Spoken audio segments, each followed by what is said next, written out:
Bonsoir. Bonsoir et merci d'être là, aussi nombreux pour cette deuxième séance du Temps des Archives de cette saison, coproduite par le MUSEM, l'INA, l'Institut national de l'audiovisuel, avec le soutien des amis du MUSEM, et aujourd'hui, exceptionnellement, de la Provence Histoire, le supplément Histoire du Journal de la Provence, et de l'association Mémoire Vivante, 15e, 16e Marseille, qui nous ont tous deux généreusement aidés pour les archives que vous allez voir ce soir. Des archives papier, des archives sonores pour l'INA, mais aussi des archives audiovisuelles pour, en l'occurrence, Mémoire Vivante. Le thème qui unit toutes les séances de cette année, c'est la rue qu'on envahit pour marquer sa joie, comme lorsqu'on parlait du foot et des supporters, mais aussi la rue que l'on peut envahir pour montrer sa colère. Il y a 70 ans, en novembre-décembre 1947, presque jour pour jour, donc, Marseille a été la ville motrice d'un vaste mouvement social qui a embrasé toute la France. Une France qui, il faut le dire, sortait de la guerre à ce moment-là et dont l'économie était à genoux et venait d'accepter, donc cette France, le plan Marshall, entre autres. Une France où le Parti communiste était très puissant, et à Marseille très particulièrement, mais il venait de sortir du gouvernement d'union qui était issu de la Seconde Guerre mondiale.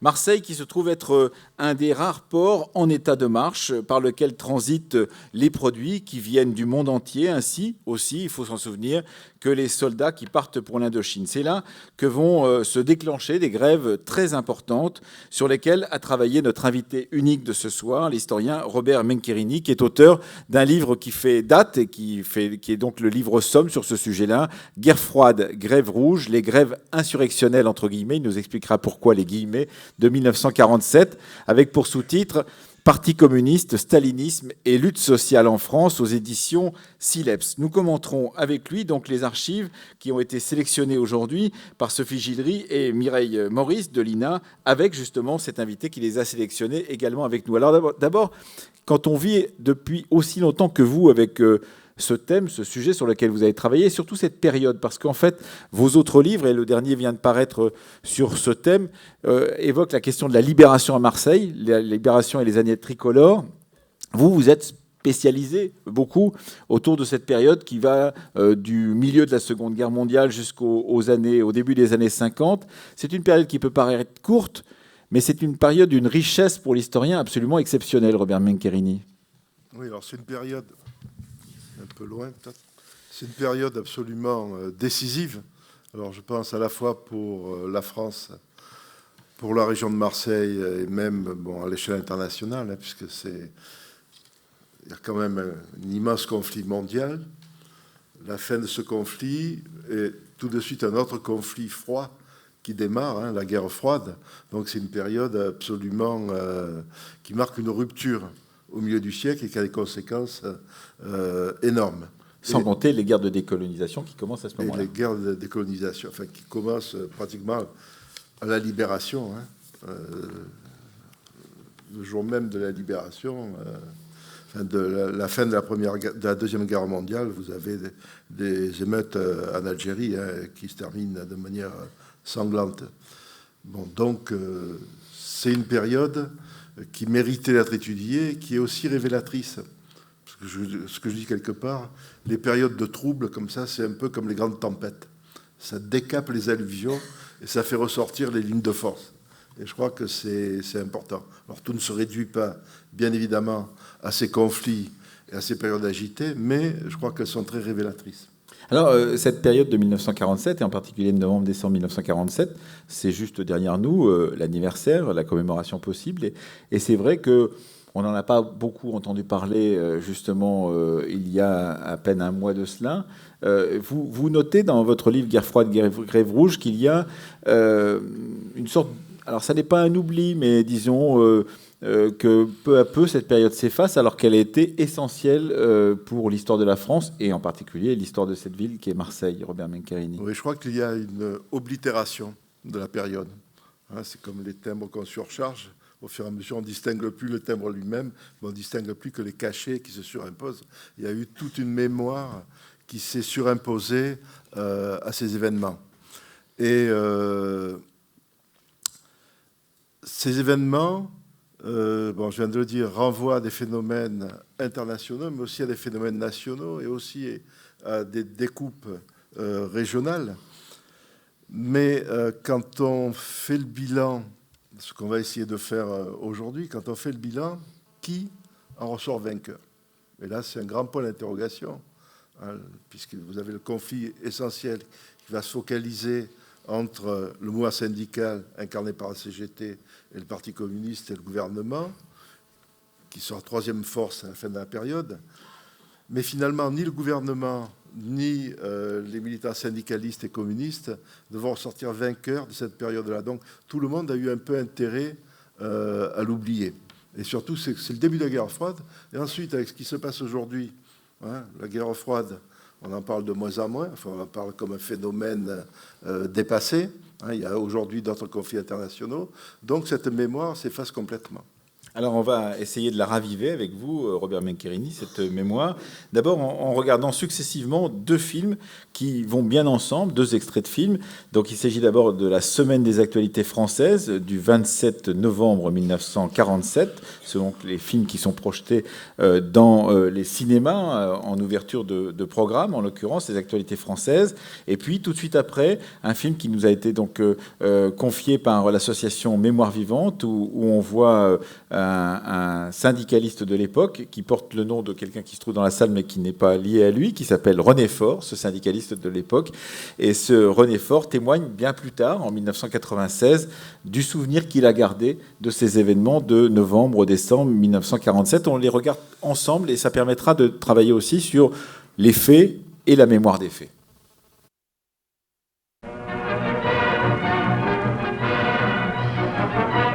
Après les journées d'émeute qui l'illustrèrent tragiquement, Marseille avait retrouvé le calme, calme de paralytique. Sur le port gardé militairement, les deux quais restaient absents. Pour sauver les denrées périssables, la troupe devait prendre leur place. Des navires étaient déroutés et le plus grand port de France, avec ses 100 000 grévistes, n'offrait plus que l'image d'un désert où l'orage couve encore. La maladie de Marseille s'étendait au pays. À ce moment venait s'y ajouter une crise gouvernementale. Monsieur Ramadier, après un an d'efforts, se résignait à passer la main et remettait sa démission. En même temps, les métallos de la région parisienne entraient dans le jeu.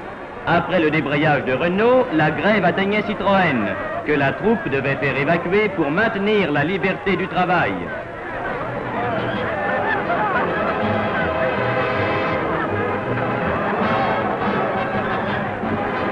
L'agitation s'était étendue aux mines du Nord, où 80% des mineurs avaient abandonné les puits. Cependant, dans tous les domaines, la grève se heurtait à des oppositions ouvrières, et l'on constatait, après l'amorce d'une reprise dans le Nord, une extension du mouvement dans le Sud. À Paris, une nouvelle grève, celle de la meunerie, menaçait le ravitaillement.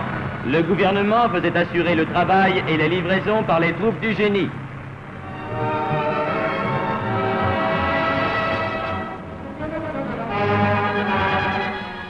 Pendant ce temps, les consultations suivaient leur cours. On parlait de M. Paul Reynaud, qui abandonnait rapidement. On parlait de M. Léon Blum, qui s'efforçait de dénouer la crise. Et l'on reconnaissait parmi ses visiteurs M. Maurice Schumann du MRP, M. Jouot de la CGT, M. Guy Mollet, tenant du dirigisme chez les socialistes. Là-dessus, Marseille ajoutait un nouveau champ à l'agitation. Ces cheminots décidaient la grève. Les trains du midi cessaient tout trafic et des milliers de voyageurs se voyaient tout d'un coup en plein voyage stoppés sur un quai de gare. On les voyait cherchant à continuer leur route par tout moyen, surchargeant les cars, encombrant les camions ou lassés, attendant sans trop d'espoir le miracle qui les rapatrierait. Miracle difficile, car la grève des cheminots remontant du sud au nord allait atteindre Paris, où tour à tour les gares se fermaient ou n'assuraient plus qu'un trafic réduit. Dans ces circonstances, et en prévision d'amplification possible, le gouvernement venait de prendre des mesures d'ordre. Il rappelait à leur corps les hommes du contingent partis en congé de libération. Et à l'Assemblée nationale, M. Léon Blum demandait son investiture en attaquant à la fois le Parti communiste et le RPF. N'ayant pu réunir une majorité, M. Blum se retirait. C'est alors que le président de la République faisait appel à M. Robert Schuman, ministre des Finances du précédent gouvernement. qui acceptait de former le nouveau ministère et demandait à l'Assemblée son agrément. On reconnaissait au passage M. Georges Bidault, M. Daniel Meyer, M. Charles Tillon. Et ayant obtenu par 412 voix contre 184 l'assentiment de l'Assemblée, M. Robert Schuman allait en pleine nuit présenter à l'Élysée son ministère. La tâche du nouveau gouvernement, selon les paroles de son chef, sera d'abord de réduire les grèves. Je ne ferai pas de longues déclarations. C'est une équipe qui a la volonté avant tout d'agir et de parler le moins possible. Nous comptons sur la discipline et la bonne volonté de tous les Français.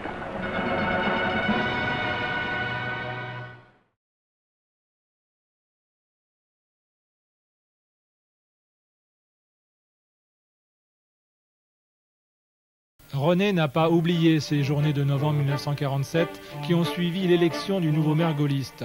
En tant que délégué syndical, il a vite compris que pour lui, de nouvelles luttes commençaient. Dès que cette municipalité est mise en place, elle augmente le prix du carnet de bus qui passe de 35 à 50 francs. Alors là, ça a été une grande colère. Les syndicats ont demandé de boycotter les tramways, c'est-à-dire de ne pas payer. L'Union départementale des syndicats avait lancé un appel à une manifestation devant les mairies le 10 novembre, au soir. Et là, Lucien Molino a pris la parole et il y a une délégation qui avait demandé à être reçue par le maire pour leur demander de surseoir à cette augmentation. Et le maire n'a pas voulu. Les forces de police ont arrêté 5 personnes. On a appris qu'ils avaient été gardés et qu'ils devaient passer au tribunal le 12. Le 12 matin, je me souviens, lorsque je suis arrivé à l'entreprise, les collègues qui étaient délégués comme moi me disent « René, il se passe une chose, c'est que les gars, ils sont en ébullition, ils voudraient descendre au palais de justice. » Alors je dis « c'est pas difficile, on fait une assemblée générale et on décide, on prend une décision. » Et c'est ce qu'on a fait. Et dans le courant de la matinée, lorsque ça s'est su ce qui se passait au palais de justice, il y a des entreprises qui ont débrayé, comme les dockers aussi sont venus. Ils sont venus au palais de justice vers les 2 heures et là, ils ont même mis le drapeau du syndicat à la hampe du palais de justice. L'après-midi, le tribunal a siégé et ils ont été condamnés à 10 jours avec sursis. Bon, alors là, tout le monde s'est calmé et juste au moment où on commençait à se disloquer, on apprend qu'à la mairie, les nervis, les gangsters et toute l'équipe du quartier de l'Opéra, eh bien, ils étaient rentrés, ils avaient assisté à la réunion du conseil municipal et ils avaient frappé les élus communistes. Alors, surtout nous les jeunes, on est descendus en courant, on est rentrés au palais de justice et là il y a eu bagarre contre ces gens. Après Christoffel s'est mis au balcon, a demandé de rétablir le calme. Des jeunes sont partis dans le quartier de l'Opéra pour essayer de se venger. Et bien, ils sont allés dans ce quartier et puis là, ils ont cassé dans les boîtes de nuit, ils n'ont pas volé d'argent comme on avait l'air de faire croire. Mais ce qu'il y a, il y a des gangsters là, qui ont tiré et puis il y a un jeune, Vincent Moulin, qui a été tué. Voilà donc d'un côté l'archive de 1947, Robert Menkerini, et de l'autre côté la mémoire de ces événements par un des acteurs qui dénonce les nervis, les gangsters et ceux qui vivent dans le quartier de l'Opéra. Il va falloir que vous nous dressiez un portrait un peu large de ce qu'était ce Marseille de l'époque, pour qu'on comprenne tous ces acteurs. Alors, il y a des acteurs nationaux qu'on a entendus, donc les Ramadier, Paul Reynaud, Léon Blum, qui nous ramènent d'ailleurs plutôt à l'avant-Seconde Guerre mondiale qu'à l'après-Seconde Guerre mondiale. Ils sont à la fin, pour la plupart d'entre eux, de leur carrière politique. Léon Jouot, il y en a qui commencent leur carrière politique comme Guy Mollet ou encore Robert Schuman, mais disons que ce sont des acteurs de l'entre-deux-guerres qui sont encore en place dans l'immédiate après-Seconde Guerre mondiale. Mais là, en l'occurrence, il y a d'autres acteurs qui sont des acteurs proprement marseillais. Peut-être en montrer un tout de suite derrière nous, tiré des archives de la Provence, c'est-à-dire Jean Christoffel. Est-ce que vous pouvez nous expliquer qui est ce personnage et en quoi il est important pour notre histoire, puisque c'est lui qui va, tout de suite après la Seconde Guerre mondiale, à la sortie de la Seconde Guerre mondiale, prendre la mairie? Oui, alors, Jean Christoffel a été évoqué par René Faure, qui donne son témoignage. Au passage, René Faure, qui est ouvrier dans la réparation navale, dans une entreprise de Marseille qui s'appelait la Société provençale de construction navale et qui a été réquisitionnée en 1944 par Raymond Aubrac. Donc déjà, ça vous donne un peu... Qui était commissaire de la République de la région et qui donc a décidé de réquisitionner les entreprises, ce qui était une initiative qui d'ailleurs qu'il a plus ou moins payé un peu plus tard, mais qui était une initiative importante pour pouvoir faire tourner la ville de Marseille à l'immédiate fin de la Seconde Guerre mondiale. Voilà, qui avait un caractère double. C'était à la fois une décision de gestion, ce à quoi tenait Raymond Aubrac, décision de gestion pour faire redémarrer l'économie, mais en même temps, c'était aussi une innovation sociale dans la mesure où la gestion était pratiquement confiée au personnel de l'entreprise. Donc ça donne un peu la couleur politique de Marseille à ce moment-là, c'est-à-dire une très très forte mobilisation sociale, une implication des syndicats dans la gestion de l'économie. Alors, on va voir avec les grèves que ce n'est pas uniquement dans la gestion. Et Christoffel, alors, qui a été évoqué par René Faure, c'est le maire de Marseille jusqu'à l'automne 1947, c'est-à-dire fin 1946, automne 1947. Alors, Jean Christoffel, qui est-il? C'est responsable communiste, qui a été député communiste avant-guerre, député du Front populaire, et qui a été emprisonné pendant la guerre, comme beaucoup de députés communistes, qui revient à Marseille à la Libération et qui se retrouve dans les nouvelles instances mises en place à la Libération, en particulier le conseil municipal de Marseille. Mais c'est le premier maire élu après que Marseille ait retrouvé toutes ses prérogatives. Parce que vous savez sans doute que Marseille a été mise sous tutelle pendant plusieurs années, à partir de l'incendie des Nouvelles Galeries. C'est-à-dire que l'État contrôlait complètement la gestion de Marseille. Ensuite, il y a eu l'épisode de Vichy, où là encore, il y a eu un changement des délégations municipales. Et ensuite, donc, la ville retrouve tous ses droits fin 1946. Donc, où là, Christoffel est le premier maire élu. Le maire précédent, qui avait été désigné à la Libération, qui a été élu en 1945, était Gaston Defferre. Donc il y a cette force politique du Parti communiste qui compte pour quoi? Pour 30% de l'électorat à peu près dans ce Marseille de l'époque? Un peu moins. Peu moins. 28, entre 28 et 30%. C'est la première force politique de Marseille. Il y a la SFIO représentée par Gaston Defferre qui lui compte pour environ 15%? À peu près. Et surtout, alors la SFIO a d'énormes problèmes à ce moment-là, puisqu'elle vit une crise. La Fédération des Bouches-du-Rhône vit une crise entre ancien et moderne, à tel point qu'elle a été dissoute.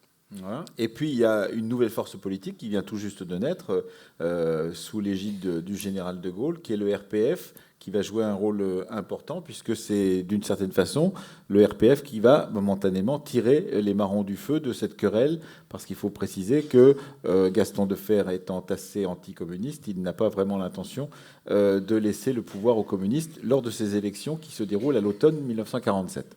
Il y a des tensions très très tôt entre communistes et socialistes. C'est traditionnel dans la région, mais ça commence très très tôt à la Libération. Il y a la première municipalité est d'union, mais ça cesse assez rapidement. Et surtout, à partir de 1947, de l'automne 1947, avec les débuts de la guerre froide, j'y reviendrai si on a le temps, vraiment là, la tension est à son comble.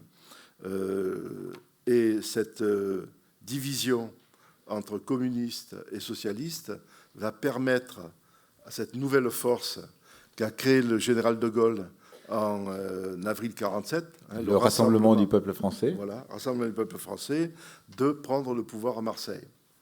Puisqu'aux élections, je crois qu'il y a un visuel là, aux élections... Michel Carlini. D'octobre 1947, c'est Michel Carlini qui est élu maire de Marseille par 25 voix contre 24 pour Jean Christoffel et 9 voix qui se portent sur Gaston Defferre.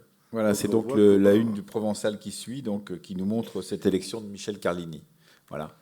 Et le zoom sur cette une du Provençal, c'est l'image suivante. Voilà, Michel Carlini est élu maire de Marseille. Il faut dire que Gaston Defferre a appelé à l'abstention lors de cette élection, c'est cela? Non, il s'est présenté. Il s'est présenté présenté sa candidature, donc ça court-circuitait absolument la candidature de Christophe. Alors que dans le département, le Parti communiste détient 5 sièges sur 8, c'est ça, dans toutes les Bouches-du-Rhône. Donc il y a, disons, pour ce qui est de l'Assemblée nationale, il y a une prédominance communiste sur l'ensemble du département. Alors là commence une sorte de bras de fer assez important, cette élection de Carlini. C'est vécu comment par les militants, et en particulier les militants communistes, qu'ils soient sur le port ou ailleurs, dans cette ville de Marseille, Robert Mencherini? C'est très mal vécu, mais je ne résiste pas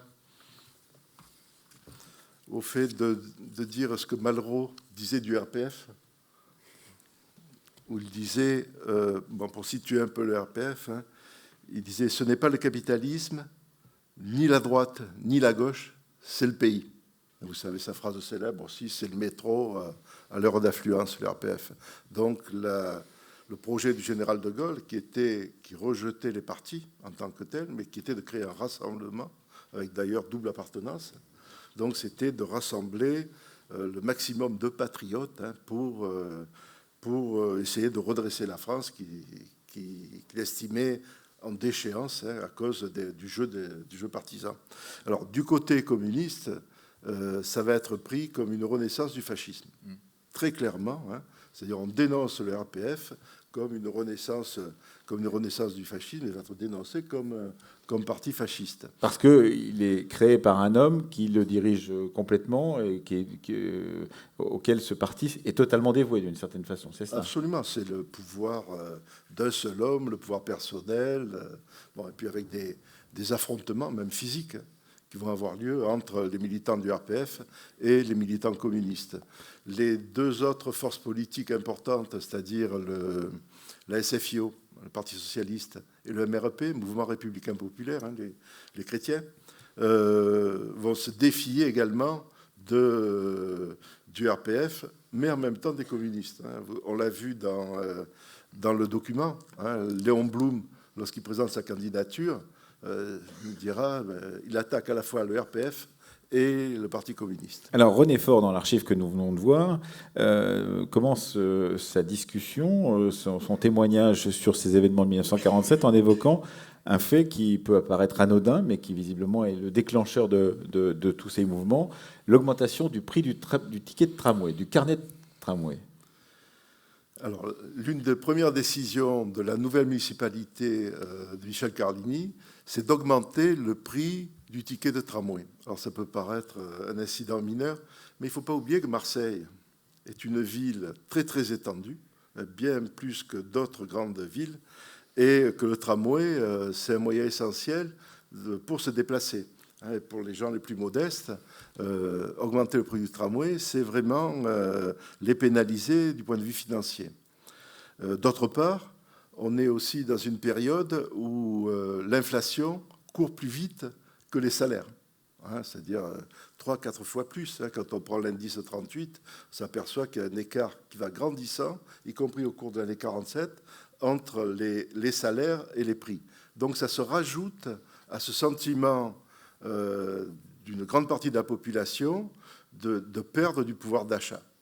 Donc la CGT fait un appel au boycott, veut effectivement faire en sorte que la municipalité revienne sur cette augmentation du carnet de tramway qui passe de 35 à 50 francs, rappelons-le, et ça ne marche pas. C'est manifestation, arrestation des militants, jugement, c'est ce que nous disait à l'instant même René Faure, et c'est à partir de ce moment du jugement du palais de justice, le 12 novembre, que se déclenchent effectivement les événements, Robert Mencherini. Oui, là aussi, il semble que ça pourrait paraître un incident mineur. Il y a un heurt entre des manifestants le 10 novembre au soir, manifestants devant l'hôtel de ville et des gardes mobiles, les petites échauffourées. 5 manifestants sont arrêtés, dont Léon David, qui est conseiller de la République, sénateur, hein, qui lui va être relâché tout de suite. Les 4 autres vont être emmenés au Baumette. Parmi ces 4 manifestants arrêtés, il y a un ancien déporté. On est 2 ans après la fin de la guerre. Donc ça pèse ça énormément. Le lendemain, 11 novembre, Alors, les syndicats, bien évidemment, vont se mobiliser, le Parti communiste, mais aussi toutes les associations patriotiques, en disant on met en prison des déportés. Ce qui va renforcer encore l'idée, on va vers une fascisation. Vous voyez, c'est un rejeu de mémoire là qui explique aussi la forte mobilisation qui va se déployer justement le 12. Alors, la photo que vous avez là, c'est une manifestation devant le palais de justice. Les 4 manifestants vont être jugés le 12 novembre, et à ce moment-là, la CGT a appelé à manifester, à aller soutenir les camarades face à la justice. Et la manifestation croît au fil de la matinée, beaucoup plus importante que ce que prévoyaient les pouvoirs publics. Je travaillais sur les archives de la préfecture, sur les archives de police, donc le préfet est un peu débordé, n'avait pas prévu une telle manifestation. La salle d'audience est envahie. Les CRS et gardes mobiles essaient de s'opposer à cet investissement, mais n'y arrivent pas. Et vous allez avoir une échauffourée qui va se déclencher dès que le président du tribunal va dire « nous renvoyons la séance, le verdict ». Donc ils ne sont pas condamnés. C'est-à-dire Dany va être libéré, déporté, mais les autres vont être gardés en prison.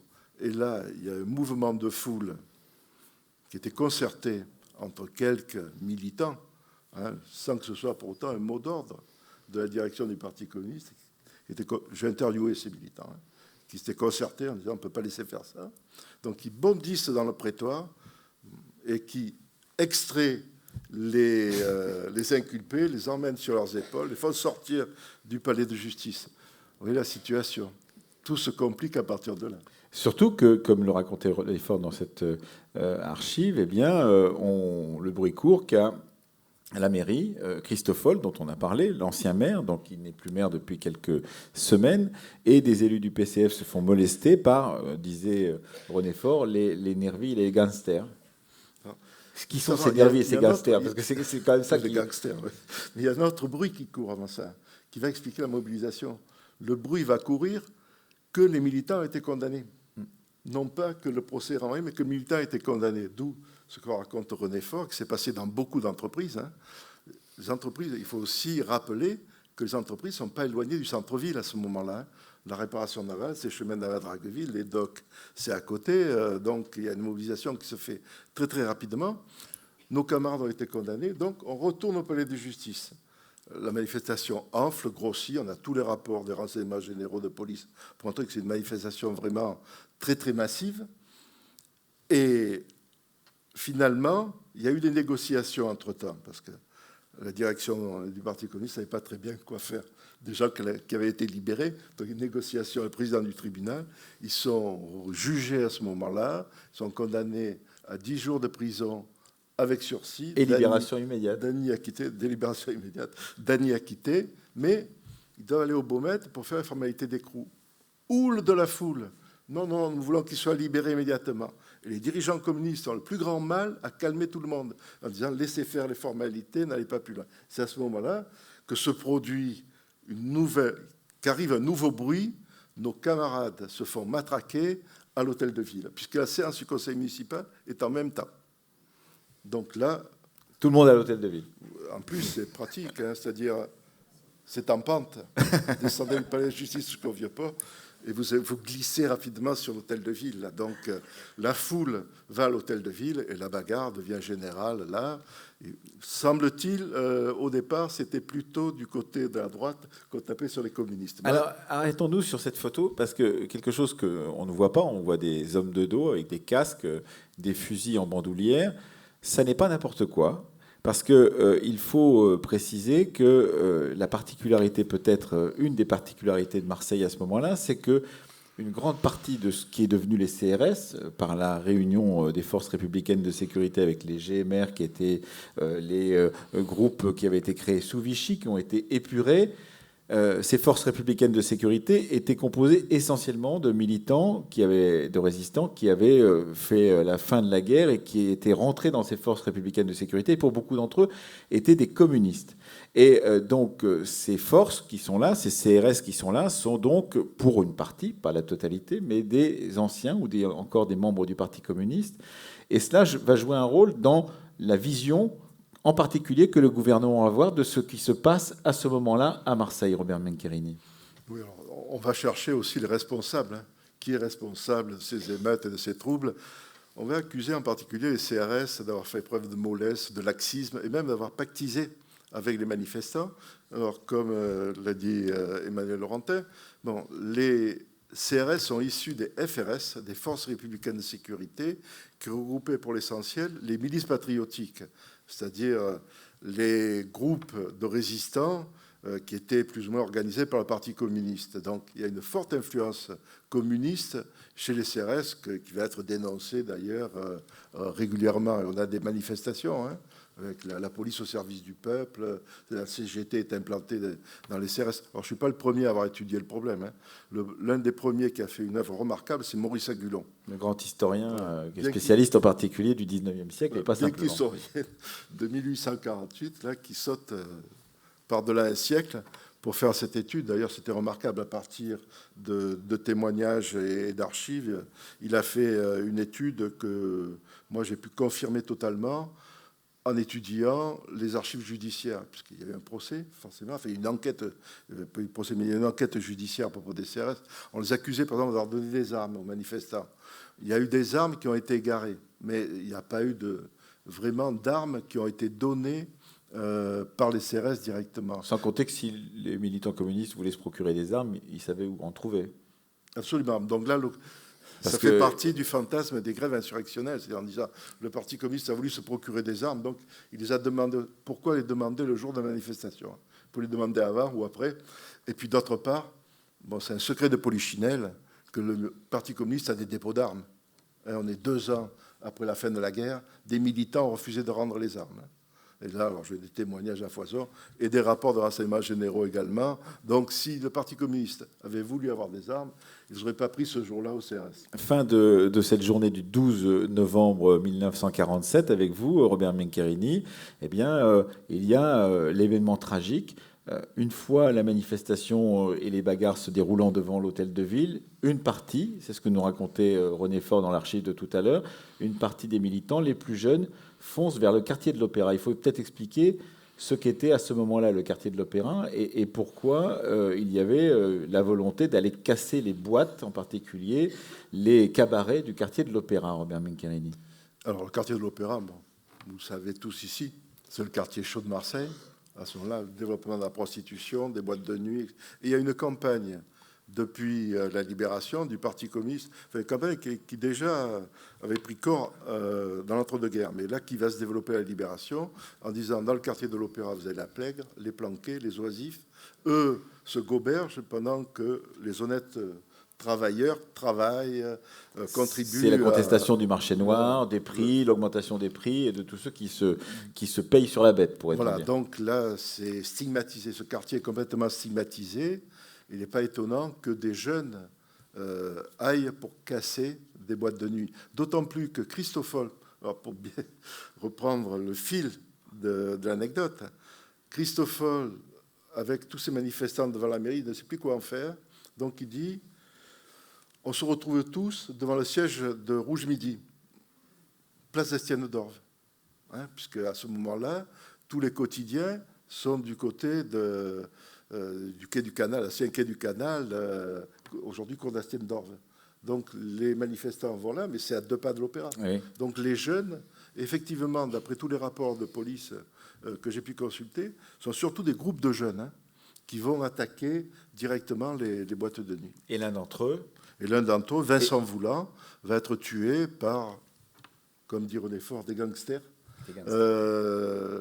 Par des hommes de la pègre. On a accusé les frères Guérini, qui sont connus, d'être à l'origine de ce meurtre. Mais on n'a jamais pu le prouver. Enfin, c'est paru dans la presse.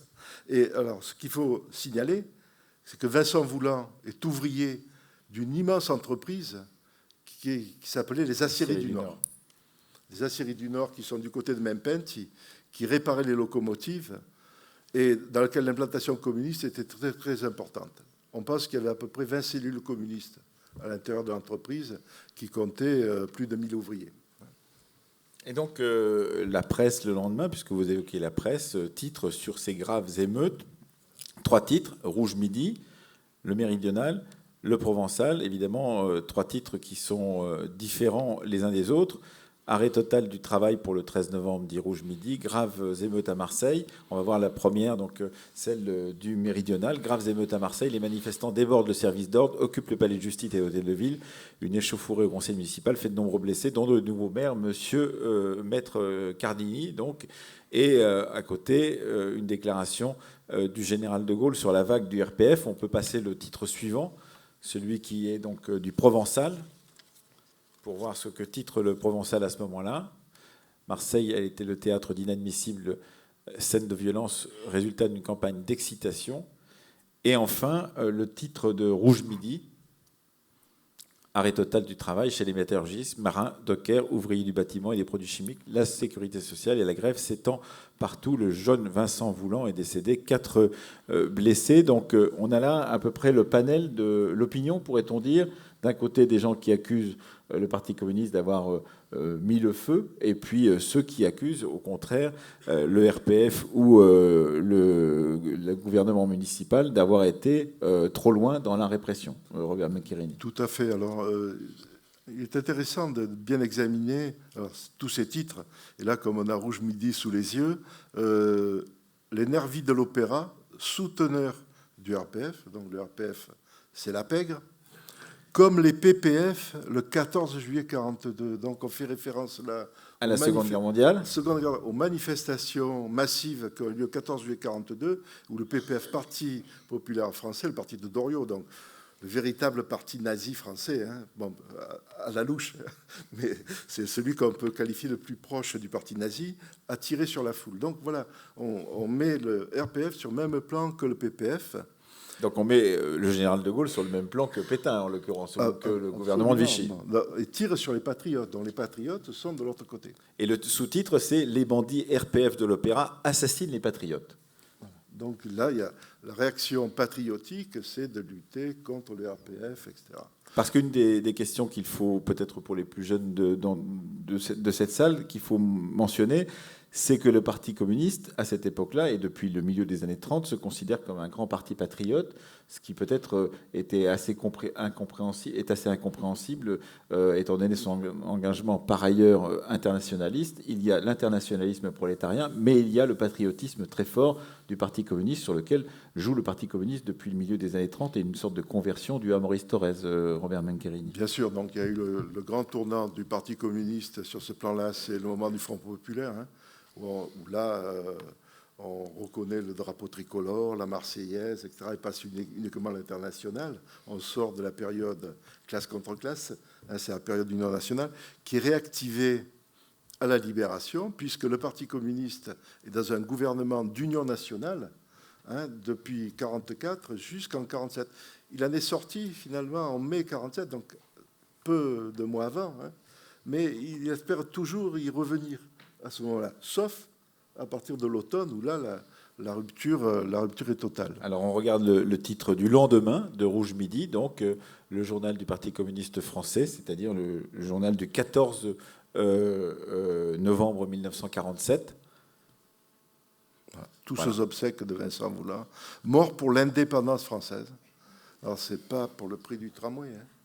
C'est pour l'indépendance française. On voit là comment se fait le glissement. Et si on voit les photos donc des obsèques de Vincent Voulant, c'est la photographie supplémentaire, postérieure. On peut la regarder tout de suite. Voilà. Alors, on est au carrefour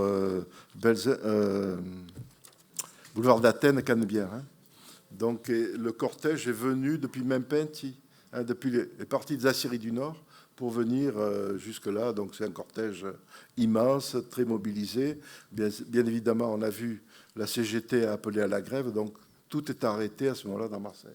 Alors, le 14 novembre, il faut dire, c'est le jour de l'enterrement de Vincent Voulant, mais c'est aussi le jour où le ministre de l'Intérieur de l'époque, qui ne le sera pas longtemps parce que le gouvernement dans lequel il est, il s'appelle Édouard Depreux, dissout et désarme les CRS de Provence, dont on parlait à l'instant même, Robert Mencherini. C'est-à-dire que c'est la fin de cette petite période où le Parti communiste, disons, sinon contrôle, mais disons, est très présent dans certains secteurs des CRS.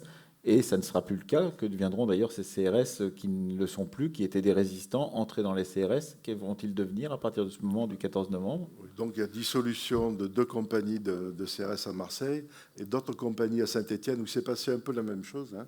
On n'a pas le temps de tout détailler. Beaucoup de ces CRS s'étaient engagés dans la résistance d'abord. Un certain nombre étaient ouvriers, ils vont retourner à l'usine. Hein. Et certains vont retourner justement dans les grandes entreprises de Marseille. D'autres auront des destins un peu plus chaotiques. Mais beaucoup n'attendent pas rester dans les forces de police ou armée d'un gouvernement qu'ils qualifient désormais de fasciste. Alors, le 14, le 15, le 16 novembre, on dit qu'il y a 75% de grévistes à Marseille. C'est vrai, ça, Robert Mencherini, c'est à peu près le chiffre à partir du moment où se déclenche effectivement cette grève, qui n'est pas encore une grève générale, mais qui est une grève très importante dans tous les secteurs de l'économie marseillaise. Oui, c'est énorme. Hein, c'est énorme. Alors, je m'appuie pour dire cela sur les rapports des renseignements généraux. Ce qui est donné dans le premier document que l'on a vu sur 100 000 grévistes à Marseille, c'est le chiffre qui est donné par les RG, qui détaille par secteur, avec bien sûr les secteurs qui sont le plus touchés, sont les secteurs productifs, enfin productifs ou de transport.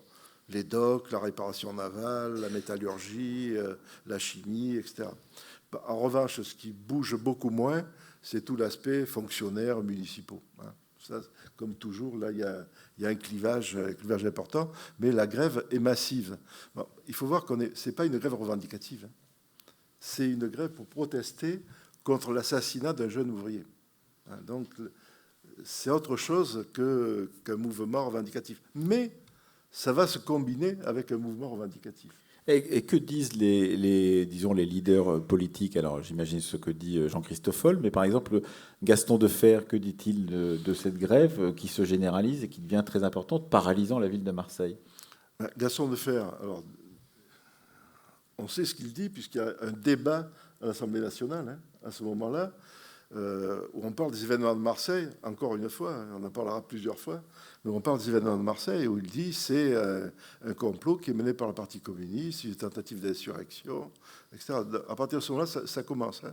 C'est-à-dire, c'est absolument pas justifié. Bon, on déplore la mort d'un jeune ouvrier, mais c'est le Parti communiste qui pousse à l'affrontement. C'est ce qui explique que dans votre titre ou sous-titre de votre livre, Guerre froide, grève rouge, Robert Mencherini, vous dites les grèves insurrectionnelles de 1947 en mettant insurrectionnelles entre guillemets. Oui, alors, oui, c'est ça, mais c'est plus compliqué. Ah ben allez-y, développez. Parce que, bon, pour fermer ces guillemets, j'ai eu travaillé sur beaucoup d'archives. Et en particulier, j'ai travaillé sur on va en parler tout à l'heure, j'ai travaillé sur les archives de Jules Mock. Je crois que j'étais le premier à travailler sur ces archives-là, qui étaient considérées comme archives privées aux archives nationales. Et alors c'est formidable parce que Jules Mock suit ça de très très près. Il est à ce moment-là ministre de l'Intérieur. Il suit ça de très très près. On peut passer la photo suivante qui est celle de Jules Mock, justement. Voilà, il suit ça de très très près, donc polytechnicien, féru de statistiques. Il va faire une carte de France, bon, qu'on n'a pas pu reproduire là, mais que j'ai reproduit dans mon ouvrage, des grèves, avec toute une série de critères, enfin vraiment un travail scientifique pour montrer les endroits qui sont le plus touchés par les grèves. Bon, c'est le sud, la région de Marseille, Saint-Étienne et le nord de la France, parce qu'on n'a pas dit, mais la grève s'est étendue à ce moment-là à l'ensemble de la France, et donc Jules Mock va essayer de faire un bilan, et ce qu'il dit, lui, précisément en étudiant très consciencieusement les rapports des préfets, les rapports des renseignements généraux, c'est qu'il n'y a pas de tentative d'insurrection du Parti communiste. Alors, il Il y a un hiatus parfois entre les déclarations publiques des dirigeants socialistes et lui, l'analyse qu'il en fait. Mais il dit non, chaque fois qu'on a voulu voir s'il y avait des armes, il n'y avait pas d'armes. Les armes n'ont pas été utilisées. Alors, ça n'est pas donc une tentative d'insurrection, mais néanmoins, il y a énormément de grèves, énormément disons, de bagarres avec les forces de police, un peu partout.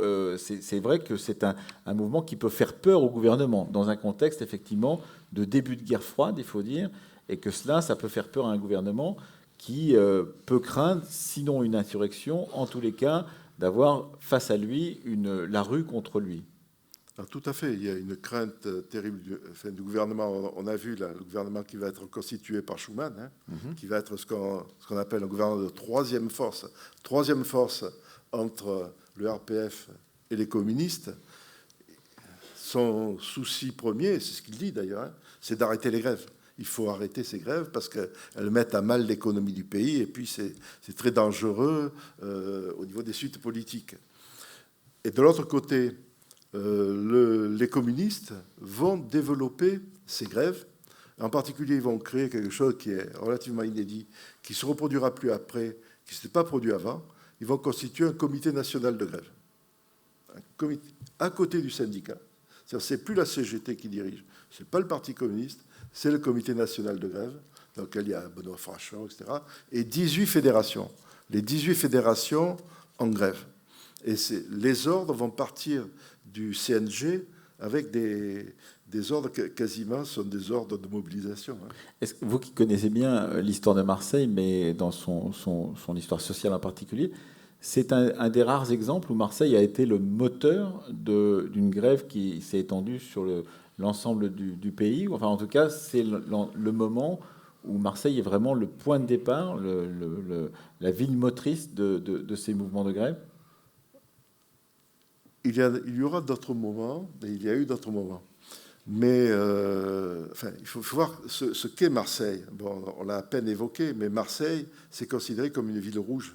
Et plus généralement, la région des Bouches-du-Rhône, il y a déjà dans l'encyclopédie des Bouches-du-Rhône, en 1900, on dit que les collectivistes sont majoritaires. Bon. Le Conseil général des Bouches-du-Rhône est SFIO depuis 1930. Et il va le rester jusqu'aux dernières élections. Donc, ça donne un caractère à la région et à Marseille. Donc, il y a une mobilisation. Marseille apparaît un peu comme un phare à l'échelle nationale pour beaucoup de militants. Ce qui se passe à Marseille, c'est un peu comme un signal. Et beaucoup de militants communistes, après ce qu'on évoquera sans doute tout à l'heure sur la rencontre qui a eu lieu en Pologne, pensent qu'il faut développer l'action.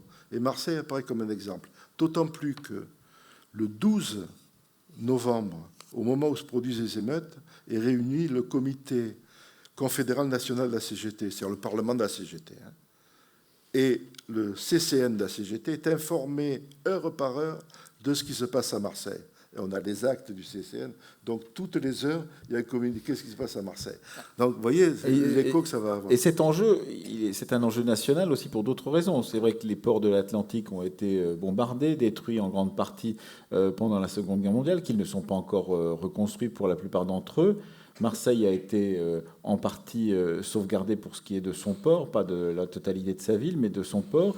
Et c'est par là que passe, comme je disais en ouverture de cette discussion, le commerce colonial et également les troupes qui partent pour l'Indochine. Donc il y a dans cette ville-là un enjeu national à la préserver pour le gouvernement qui vient de voir partir le Parti communiste de la composition de ce gouvernement depuis la Seconde Guerre mondiale.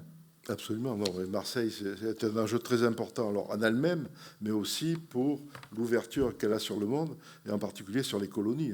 Marseille, port colonial, bon, c'est évident. Et ne pas oublier que la préservation de l'Empire, ça a été un enjeu pendant la Deuxième Guerre mondiale, y compris entre Vichy et De Gaulle. Qui tiendra l'Empire?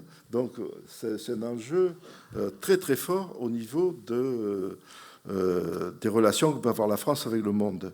Donc ça va jouer, d'autant plus que les guerres coloniales vont se développer et que tous les trafics vers les colonies ou vers l'Union, comme on va l'appeler, hein, vers l'Indochine, vers l'Afrique, etc., on va passer par Marseille. Alors, pour réentendre les voix des acteurs, parce que c'est toujours intéressant de les entendre quand on travaille à la radio, on aime cela, je vais vous proposer d'écouter maintenant l'allocution du président de la République. Alors, il faut se souvenir qu'à l'époque, le président de la République, c'est Vincent Auriol, comme on dit, qui, au moment où le gouvernement Ramadier, au milieu de ce mois de novembre 1947, n'arrive plus à se dépêtrer de cette situation qui n'est pas insurrectionnelle, mais qui néanmoins est très délicate pour lui, eh bien, il accepte la démission de Paul Ramadier, et ensuite on nommera Robert Schuman, comme on l'a vu au tout début de cette discussion. Mais écoutons la voix de président Vincent Auriol. Messieurs, en raison des circonstances, je tiens à vous faire connaître moi-même l'évolution de la situation.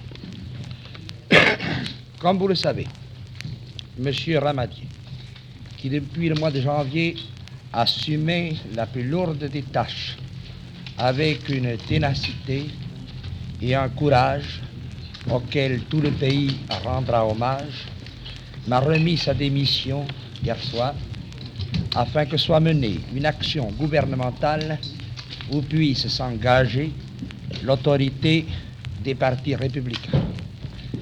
En plein accord avec Monsieur le Président du Conseil, avec Messieurs les Présidents de l'Assemblée nationale, du Conseil de la République, du Conseil national économique, et aussi avec Messieurs les Présidents de tous les groupes politiques du Parlement que j'ai appelés hier soir et ce matin en consultation, j'entends faire vite, car dans les circonstances actuelles, il ne saurait y avoir de vacances prolongées du pouvoir. Mais quelle que soit notre hâte, le temps matériel de procéder à l'investiture du président du Conseil et de mettre sur pied un ministère de salut public demande un certain délai.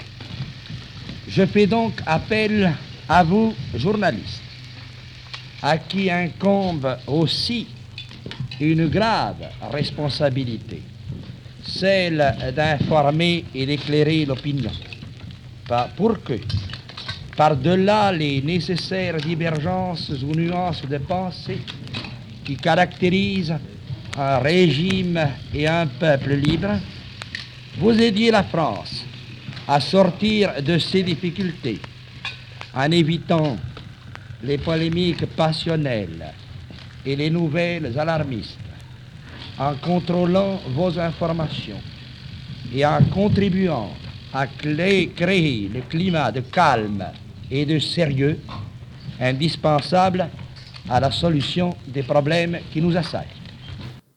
Alors voilà un président de la République qui veut supprimer les fake news, en l'occurrence, en appelant directement les directeurs de rédaction. Il s'appelle Vincent Auriol. Il faut dire qu'à cette époque-là, il enregistre sur un petit magnétophone dont il s'est doté toutes les conversations qu'il a avec tous ses interlocuteurs, ce qui vaudra pour les historiens, ce qui sera une véritable source, parce qu'il enregistre ses interlocuteurs à leur insu, en l'occurrence.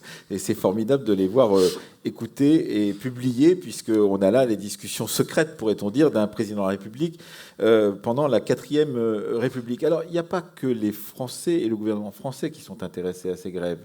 Il y a aussi le monde entier qui regarde la France, et en particulier les États-Unis, et ça joue un rôle, et pas simplement les États-Unis, puisque de l'autre côté, cette guerre froide étant en train de se déclencher, également les forces qui sont alliées avec l'URSS. Oui, alors, du côté des États-Unis, bon, on ne peut pas tout reprendre, mais c'est... vous savez que c'est l'époque du plan Marshall qui va être mis en place. Donc, avec le souci qu'il y ait un redressement économique de l'Europe pour éviter la propagation du communisme, c'est le containment. C'est-à-dire, on essaie de... Donc, ces grèves-là sont regardées avec beaucoup d'inquiétude par les États-Unis et courent des bruits de complot, alors depuis longtemps, qui sont d'ailleurs dans le journal de Vincent Auriol, pratiquement toutes les pages, il y a un complot. Bon, dans des folk news qui sont diffusés comme ça. Alors, les États-Unis sont très inquiets, bien évidemment, de ce qui se passe. Surtout qu'en Italie aussi, il y a des mouvements de grève. Donc on dit peut-être tout ça c'est coordonné à l'échelle de la Méditerranée, ce qui inquiète très profondément au niveau international. Alors, du côté de l'URSS et ses alliés, alors là, c'est plus compliqué. C'est beaucoup plus compliqué que ce qu'on dit d'habitude. Puisque d'habitude, quand on parle d'un mouvement insurrectionnel, on dit c'est un mouvement qui a été téléguidé, en gros, par Moscou. On s'appuie pour cette affirmation sur la réunion qui a eu lieu en Pologne à la fin septembre, hein, qui a décidé de changer complètement d'orientation politique à l'échelle internationale, hein, c'est-à-dire c'est le fameux rapport Jdanov, hein, où le monde est divisé en deux camps qui s'opposent désormais, d'un côté l'URSS et les communistes, de l'autre les pays impérialistes et les États-Unis à leur tête. Et à cette réunion de Pologne, les délégués du Parti communiste, qui sont Duclos et Fajon, ont pris une volée de bois vert, puisqu'on les a accusés d'avoir une politique trop conciliatrice avec le capital.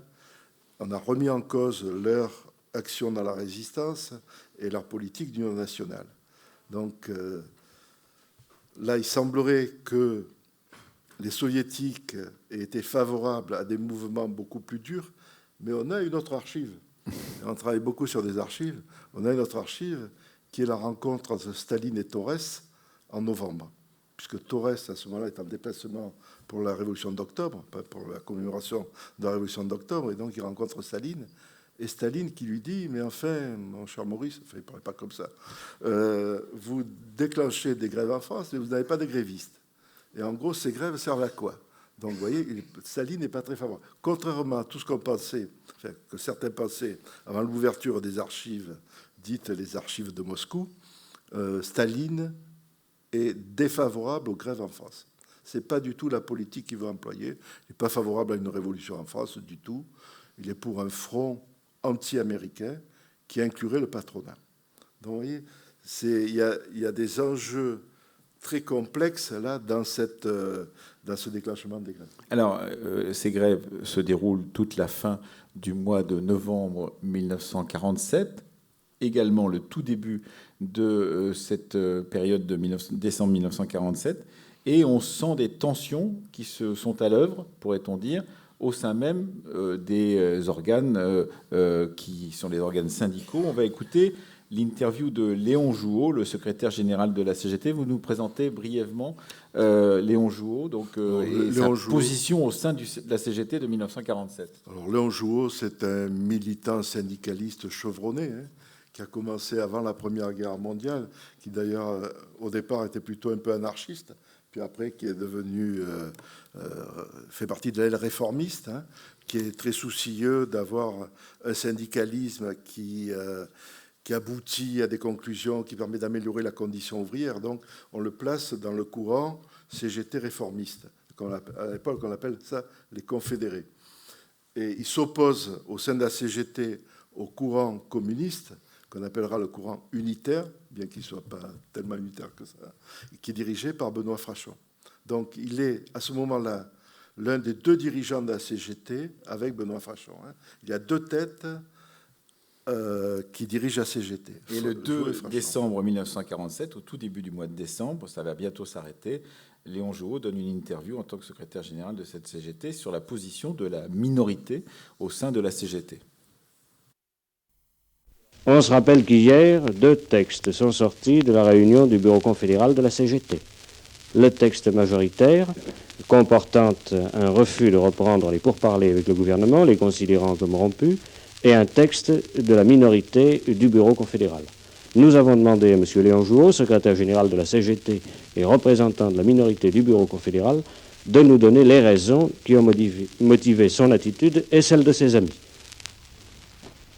Dans les circonstances actuelles, nous devons faire connaître d'une façon directe et précise la position de la minorité confédérale représentée au bureau de la CGT par Bottereau, Bouzanquet, Delamarre, Neumeyer et moi-même. Nous n'avons pas renoncé à négocier avec le gouvernement, mais cette volonté d'aboutir n'a pu nous faire admettre à un seul instant le principe et les modalités de loi d'exception. Leurs propositions surgi dans un climat d'énervement et d'incertitude, nous est apparu d'emblée inacceptable. Nous déclarons que République et loi d'exception sont incompatibles. Le gouvernement est suffisamment armé pour réprimer tous actes délictueux. La République est l'œuvre des travailleurs. Ils l'ont toujours défendue. Elle ne peut vivre qu'en s'appuyant sur les forces ouvrières. Mais le gouvernement doit comprendre que la classe ouvrière ne peut produire que si elle mange à sa faim. Nous n'avons pas renoncé à négocier avec le gouvernement parce que nous voulons en finir avec la course vertigineuse des salaires et des prix qui engendre l'inflation. La classe ouvrière en est toujours la victime. Les usines se ferment, les échanges cessent, partout le travail s'arrête quand la monnaie s'effondre. Le peuple français tout entier serait victime de l'inflation. La République elle-même n'y survivrait pas. Hitler est sorti tout armé de la débâcle financière allemande. Pour les travailleurs, pour la République, nous voulons obtenir la garantie d'un salaire minimum réel et nous voulons que son pouvoir d'achat soit effectivement assuré. Il ne peut être assuré que par des mesures économiques révolutionnaires comportant nécessairement le transfert d'une partie des revenus du capital au bénéfice de la rémunération du travail. Nous, représentants ouvriers, nous avons pris nos responsabilités. Nous demandons au gouvernement de prendre les siennes. Il doit faire un effort de compréhension et de concession. Il doit mettre fin à des grèves qui coûtent beaucoup plus au pays que la satisfaction de revendications légitimes. Nous agissons dans l'intérêt général. Nous recommandons le calme à nos amis. Nous attendons du gouvernement le sang-froid et la clairvoyance indispensables. La pondération de la classe ouvrière ne doit pas être payée d'ingratitude. La pondération de la classe ouvrière ne doit pas être payée d'ingratitude. On voit bien que si le gouvernement ne vote pas des lois d'exception ou ne les poursuit pas, ces lois d'exception, eh bien, Léon Jouot est tout prêt à travailler avec cette aile réformiste de la CGT, à travailler avec ce même gouvernement. Et il y a là le début d'un moment très particulier qui va nous conduire à la scission de cette aile réformiste par rapport à l'aile principale de la CGT. On est le 2 décembre. Un événement va changer la donne tout de suite dans la nuit du 2 au 3 décembre.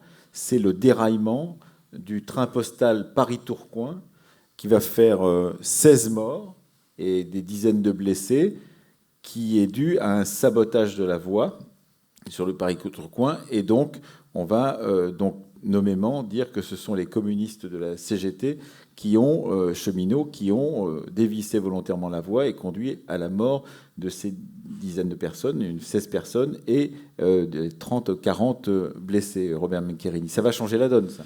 Bien sûr, bien sûr. Alors, ce qu'il faut, on est obligé de passer très rapidement, mais les grèves deviennent de plus en plus sanglantes.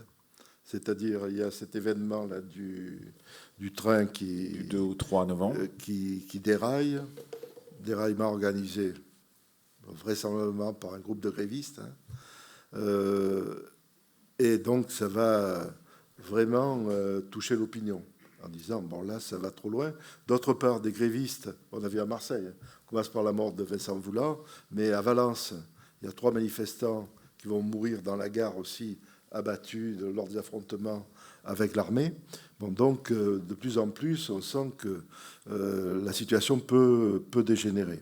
Et un autre gréviste va mourir à Marseille à la toute fin de oui, alors à toute fin. Après, il y a Sylvain Bettini qui va être abattu aussi, mais juste quand le mouvement se termine. Et alors, ce qui est intéressant dans la déclaration de Léon Jouot, c'est d'une part, c'est une position assez ferme, sur le partage des bénéfices entre travail et capital, en disant, mais la classe ouvrière, il est sur des positions de classe, Léon Jouot. C'est un vieux syndicaliste, il n'est pas prêt à abandonner des revendications, mais ce sont des revendications négociées, toujours avec le gouvernement, et d'autre part sur les lois d'exception. Alors ces lois d'exception que le Parti communiste va appeler lois scélérates vont entraîner un débat à l'Assemblée nationale auprès duquel ce qui se passe aujourd'hui, c'est vraiment rien du tout. Les manifestations aujourd'hui, le Parti communiste va tenir la tribune pendant des jours et des nuits. Calas, le député de l'Hérault, va faire l'éloge des soldats du 17e, parce que le Parti communiste appelle les soldats qui ont été rappelés, comme vous l'avez vu, à se joindre aux manifestants. Il chante, bien sûr... Gloire au 17e. Gloire au 17e, l'international, tout y passe. On n'arrive pas à faire descendre la tribune. Finalement, il faudra de négociations pendant longtemps pour qu'il puisse sortir escorté par ses camarades communistes. Enfin, bon, donc, mais les lois d'exception passent, elles sont votées le 4. Mais vous voyez que Léon Jouot, là-dessus, est très, très, très critique, en disant, là, le gouvernement va trop loin, il faut qu'il revienne un petit peu en arrière. Donc c'est intéressant. Et pourtant, c'est même Jouot qui va se trouver au cœur de la scission, qui va diviser la CGT avec Force ouvrière. Et donc, comment se fait la reprise du travail à partir du 10 décembre? Donc, rappelons que les événements débutent le 10 novembre, le 12 très exactement avec la journée de manifestation à Marseille. Et c'est le 10 décembre qu'on appelle à la reprise du travail. Comment ça se passe? Alors moi, je crois qu'il y a la conjonction, finalement, de deux facteurs. D'une part, ce que j'ai dit tout à l'heure, c'est-à-dire que Staline n'était pas du tout favorable aux grèves. Il a fait passer le message à Torres. Torres, qui revient en France, va faire passer le message dans diverses instances, et on le voit. Pratiquement, on retrouve dans certaines déclarations du bureau politique ou du comité central, ou dans des journaux intimes, par exemple comme celui de Marcel Cachon, des déclarations qu'a fait Staline, en disant bon, cette grève, non, il faut arrêter, etc. Donc déjà, il y a du côté de la direction du Parti communiste, il y a un fléchissement, puis il y a aussi la grève qui s'épuise. L'acmé de la grève, c'est fin novembre. Le 23, 24, 25 novembre. Voilà. Après ça commence à dégringoler. Et bien sûr, il y a des départements, comme dans toute grève générale, il y a des départements qui ne sont pas touchés par la grève. On retrouve ça en mai 68 aussi, avec des nuances, quoi. Mais donc, et là, ça s'épuise petit à petit. Donc, le comité national de grève lance l'ordre de reprise. Le 9, et la reprise aura lieu. Et voilà la une de Rouge Midi le 10 décembre. Donc aujourd'hui, 10 décembre, dans toutes les corporations, les ouvriers reprendront le travail en même temps que le fonctionnaire. Devant leur lutte ardente, le gouvernement, tout en ne donnant pas pleine et entière satisfaction, vous remarquerez le gras et la police de caractère, a dû opérer un recul. Donc, effectivement, si on ne lit pas ce qu'il y a entre les lignes, on comprend qu'a priori, les manifestants ont gagné, ce qui n'est pas vraiment le cas, en l'occurrence. Les manifestants n'ont pas gagné. Non, d'ailleurs, il y a des débats qui sont relatés dans des témoignages autour du marbre à l'UMA, pour les titres qui sont posés avec des engueulades entre les dirigeants communistes. Bon, mais donc, le 10 décembre, c'est la reprise. Alors, et dans toute la France, puisque c'est le comité national de grève qui lance l'ordre. J'ai eu le témoignage de Lucien Molino, qui a été évoqué par René Faure. Là. Lucien Molino, c'était le responsable de l'union départementale CGT ici. C'était un militant issu vraiment de la base, qui collait au milieu, mais qui était capable aussi bien de gérer des entreprises réquisitionnées ou la mutuelle des travailleurs, parce que c'est lui qui l'a créé, que de déclencher des grèves très très dures, comme ça. Et il me dit, j'étais en plein meeting où je disais, on mangera de l'herbe s'il le faut, on tiendra jusqu'au bout, et on fait passer un message disant, ça reprend partout. Il a été obligé d'adapter parce que c'était la grève n'était pas la même partout, c'est évident. Les foyers, je les ai évoqués, c'est le Midi, Saint-Étienne et le Nord, le bassin minier. Partout ailleurs, ça reprenait. Paris n'a pas tellement été touché finalement. On a vu la reprise chez Citroën, là. Ça n'a pas été tellement touché. Donc c'est pas la capitale, ça va être plutôt la province là qui va être plus dure que. Donc la reprise se fait difficilement quand même. Et dernière archive, donc c'est la une du Populaire de Paris, le 20 décembre 1947. Ça n'aura pas tardé. Cette CGT va se couper en deux avec la création de la CGT FO. Et là, il faut peut-être évoquer, on les a évoqués, les volontés américaines de voir effectivement un syndicalisme qui était unitaire se diviser sur le modèle de la guerre froide, avec la possibilité d'avoir un syndicat qui serait plus proche des forces de gouvernement que ne l'est la CGT unitaire. Alors, Force ouvrière, c'est un courant de la CGT, le courant réformiste, si vous voulez, pour employer les termes de l'époque. Courant réformiste à CGT, qui s'est déjà réuni plusieurs fois avant les grèves et pendant les grèves, et qui regroupe les fédérations non grévistes, globalement. Et qui, bien sûr, fédérations ne font pas partie du comité national de grève. Il y a eu des violences importantes qui ont été exercées contre les non-grévistes, en particulier dans le bassin minier du Nord. Et ça, forcément, ça laisse des traces. Et beaucoup de militants de base socialistes, principalement, sont pour quitter la CGT, en disant on ne peut plus coexister avec les communistes. Et donc, ce sont eux qui vont faire pression sur la direction du courant pour qu'il y ait la scission. Je l'ai dit, Jour n'était pas tellement favorable à la scission. C'est ce que ça voulait dire, quitter une grande confédération pour essayer d'en recréer une à côté, c'était périlleux. Et ça a été périlleux, d'ailleurs, parce qu'il ne recrée pas du tout la grande CGT de l'entre-deux-guerres. Mais il y a eu ces affrontements, on laissé des traces jusqu'à nos jours, pratiquement. Quand vous parlez à certains anciens militants, qui malheureusement aujourd'hui ont disparu, soit d'un côté, soit de l'autre, c'est l'horreur. Force ouvrière, c'est l'horreur pour les militants communistes, et les communistes, c'est l'horreur pour les militants Force ouvrière. Et pour se rappeler de ce qu'était la vie en 1947, je vous conseille de regarder le titre d'à côté. Dédé Laboulange travaillait dans sa branche. Après avoir fabriqué des billets de 100 francs, il imprimait de fausses cartes de pain. Il faut se souvenir que les restrictions durent jusqu'en 1948 et qu'il y a des problèmes de cartes d'alimentation, comme pendant la Seconde Guerre mondiale, jusqu'en 1948. Qu'est-ce qu'on peut dire de ces traces que laisse dans la mémoire marseillaise, justement, Robert Menkerini, ces mouvements de novembre-décembre 1947 ? Il y aura à nouveau une très grande grève qui se déclenchera en 1948, mais qui ne se déclenchera pas ici, qui se déclenchera dans les mines du Nord, dont d'ailleurs les militants seront sanctionnés et il faudra les réhabiliter. C'est Christiane Taubira qui les a récemment réhabilités dans leurs droits. Il y aura une grande grève ici en 1950, la grève des dockers, qui échouera. Est-ce que vous pensez qu'il y a comme une sorte de malédiction, justement, de ces mouvements revendicatifs dans le port de Marseille dans ces années 47-50, dû à la place importante que tient Marseille dans le contexte international ? Oui, alors la place de Marseille, l'importance stratégique de Marseille joue. Bien évidemment, tout le monde s'intéresse à Marseille. Vous parlez tout à l'heure des Américains. Bon, maintenant, il est admis par tout le monde que les syndicats américains, la FL-CIO, a financé Force ouvrière. Mais du côté Force ouvrière, ce sont nos camarades syndicalistes américains. Mais ils ont sans doute eu l'aval du gouvernement américain pour le faire. Bergeron le dit dans ses mémoires. Donc, il y aura 40 jours de grève quand même en 1950. Ensuite, c'est cette division CGT maintenue et Force ouvrière va continuer jusqu'à nos jours. De nos jours, c'est très rare qu'il y ait des manifestations communes CGT et FO. C'est produit ces dernières années quelques fois, mais oui, il a fallu presque un demi-siècle pour arriver. Et alors, c'est l'une des conséquences importantes. L'autre conséquence, c'est qu'il y a eu une réflexion au sein du Parti communiste, au sein de la CGT, sur la manière de mener les grèves. Il y a un comité central qui se tient en décembre 1947. On dit, Torres dit que c'était une erreur. C'était une erreur. Il engueule les militants. Il engueule les militants. Il n'ose pas s'attaquer à Frachon parce que Frachon est trop important. Alors, tout ce que je dis là, c'est extrait des comités centraux du PCF, que j'ai pu consulter il y a 20 ans, quand ce n'était pas encore ouvert.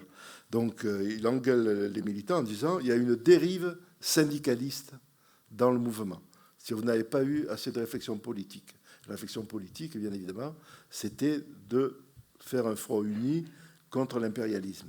Alors, la grève de 1948 va avoir lieu principalement dans les mines, mais ne va pas devenir une grève générale. Là, la CGT va mettre des barrières. Et les autres grèves qui vont se développer par la suite, alors il y aura les grèves de 1953 sur la sécurité sociale, à l'époque sur les retraites, qui sera déclenchée d'ailleurs au départ par Force ouvrière. Mais ensuite, les autres grèves à Marseille sont surtout des grèves contre les guerres coloniales. hein, le film de Carpita, Rendez-vous des quais, etc., c'est sur l'Indochine et c'est sur la Corée. Après, Ridgway la peste, bon, ces grandes manifestations sur le général Ridgway qui dirigeait violentes. les forces américaines. Donc là, il y a une inflexion. Mais d'ailleurs, ça a posé des problèmes au sein de la CGT à partir d'un certain moment. C'est-à-dire, si on fait plus que des mobilisations anti-impérialistes, on perd un peu la base du syndicalisme. Donc là aussi, après, il y aura une espèce de changement de pied. De changement de pied, oui. Des questions pour conclure cette discussion autour de ces grèves insurrectionnelles qui n'en sont pas, monsieur? Ce n'est pas une question, je voudrais rappeler la mémoire d'un CRS parmi ceux qui ont été dans les 2 compagnies dissoutes, René Espana. Jean. Attendez, on va vous passer un micro, comme ça tout le monde va pouvoir vous entendre. C'est Jean Espana. Il arrive. Voilà. Je voudrais rappeler la mémoire de René Espana, un des CRS qui a fait partie des 2 compagnies dissoutes, qui a écrit un livre qui s'appelle CRS à Marseille en 1947. Ce monsieur René Espana a tenu longtemps une librairie dans la rue Sainte, au numéro 16, une librairie qui était un peu le Maspero de 1968, c'est-à-dire qu'on y imprimait beaucoup de tracts et on venait y lire des livres et puis surtout on les emportait sans les payer, ce qui fait qu'il a été obligé de mettre comme Maspero la clé sous la porte. Et alors une anecdote, c'est qu'à ce numéro 16, qui est juste mitoyen avec le local de la CFDT des Bouches-du-Rhône, il y a aujourd'hui un magasin de vêtements et d'articles de danse, Repetto. Et le mari de la dame qui tient ce magasin est un ancien CRS. Il n'était peut-être pas communiste comme le premier.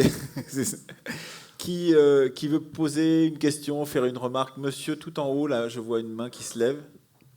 Tout en haut, à gauche, oui.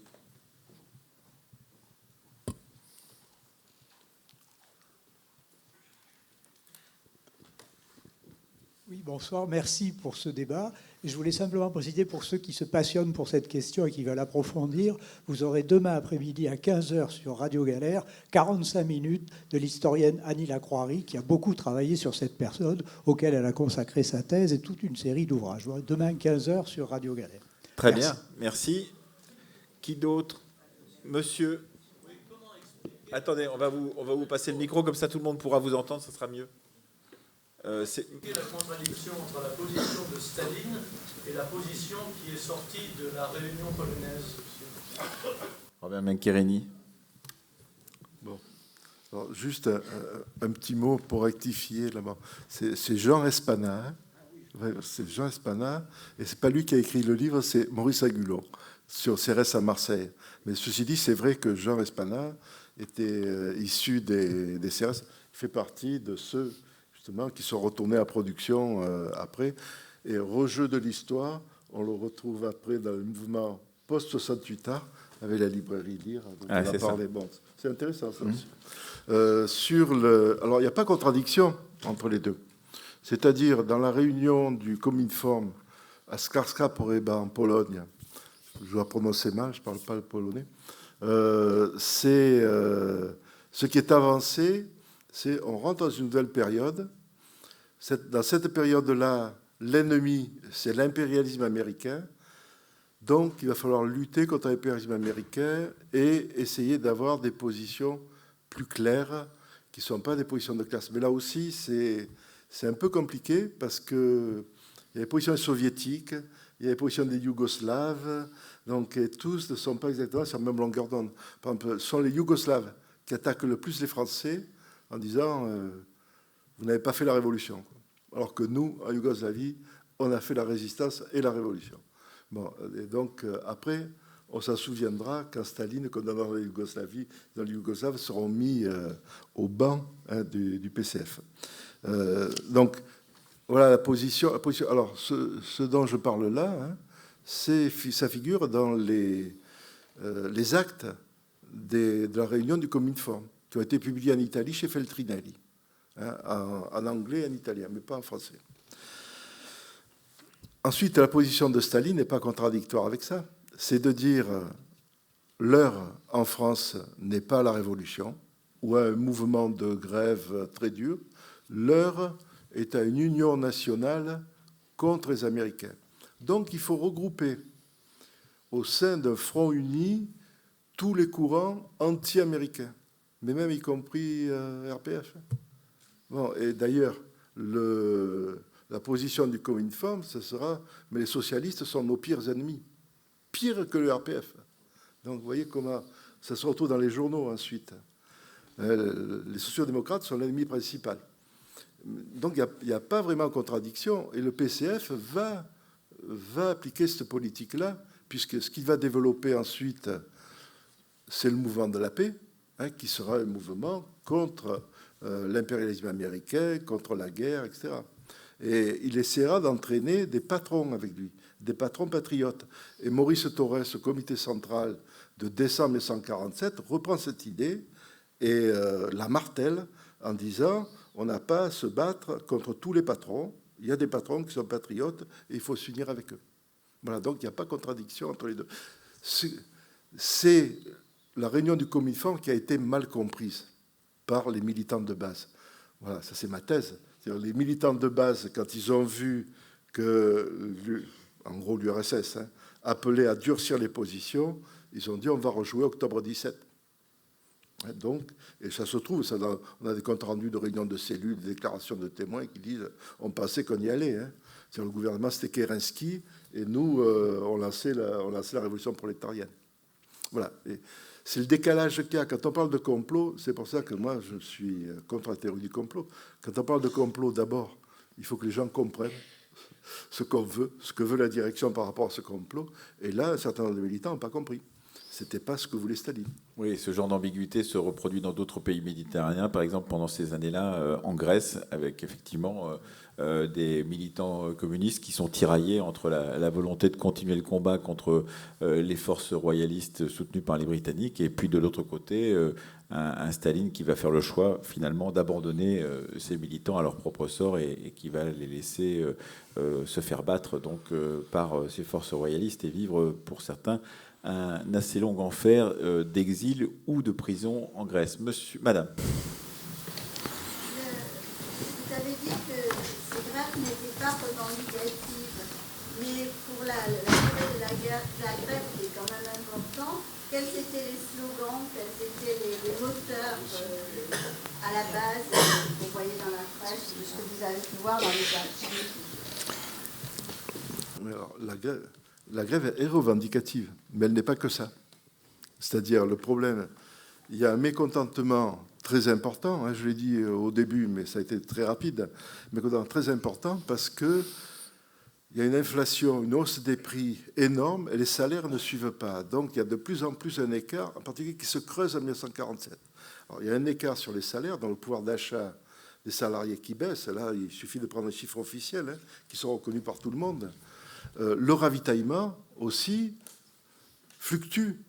Par 2 fois, on supprime la ration, on diminue la ration de pain en 1947. Donc, on voit qu'il y a un fort mécontentement. Maintenant, cette notion de mécontentement aussi, c'est quelque chose qu'il faut approfondir, parce qu'on peut très bien être dans la misère et ne pas être revendicatif. Et alors, ce qu'il y a, j'ai essayé de combiner ce constat d'un pouvoir d'achat qui baisse avec l'opinion. Or, on a de la chance, à ce moment-là, on a l'IFOP, les premières enquêtes d'opinion, et qui montrent qu'il y a un pessimisme croissant. C'est-à-dire, au fil des mois, quand on voit, alors c'est détaillé un petit peu par catégorie sociale, au fil des mois, dans la classe ouvrière, les salariés pensent qu'ils ne peuvent plus s'en sortir et que ça ne s'améliorera pas. Donc, il y a le substrat, c'est quand même une base revendicative. Mais après, ça n'explique pas les formes que prend le mouvement. Et ces formes peuvent s'expliquer par autre chose. Voilà, ce que j'ai essayé de faire dans mon ouvrage, c'est de combiner les causalités. Enfin, moi, je suis un disciple de Marc Bloch, comme beaucoup de ma génération. Et dans les générations suivantes, ne vous inquiétez pas. Où il dit il y a toujours une pluralité des causes. Alors d'abord, il y a une pluralité des causes, donc il faut examiner toutes les causes. Et là, il y a un facteur revendicatif, mais il n'y a pas que ça. Il y a le fait que des militants croient qu'on va véritablement déclencher une révolution. Et puis, également, ce que dit Marc Bloch, ce qui peut paraître bizarre. Alors Marc Bloch, c'est un médiéviste, hein, mais ce qui peut paraître bizarre, c'est qu'il dit les faits historiques sont des faits psychologiques. C'est-à-dire que l'homme n'agit pas en fonction de la vérité, de la réalité telle qu'elle est, mais en fonction de ce qu'il croit être la vérité et la réalité. Donc c'est un travail, si vous voulez, bon, pour être plus simple, sur les représentations. Hein, que pensent les gens et ce que ça implique dans leur action. Donc j'ai essayé de combiner tout ça, de faire une analyse un peu plus fine que ce qu'on dit habituellement, c'est-à-dire l'analyse classique, c'est il y a un complot soviétique ou il y a un complot américain. La thèse qui existe aussi. Hein. Beaucoup de témoins du côté communiste m'ont dit mais c'est un complot américain. Tout ça c'était prévu, prémédité depuis le 12 novembre, c'était organisé, c'était voulu. Alors que moi, ce que je trouve, c'est que c'est une grande pagaille, quoi, le 12. Une autre question, madame.